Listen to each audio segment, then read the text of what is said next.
For today's tutorial video, I will show you how you can change your primary country location on Facebook page. Go over to Facebook, click on your profile icon at the top right corner of your screen, and then hop into your page here. Once you're in your page, simply go to your page itself by tapping the page name located at the top left of your screen.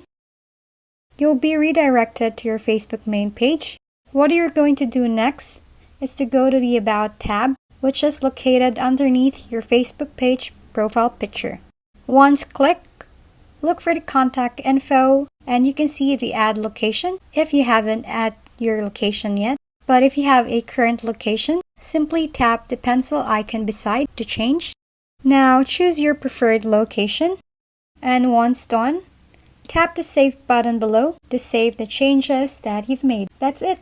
If you found this video helpful, please like and subscribe. If you have any questions, drop them below, and we'll see you on the next video.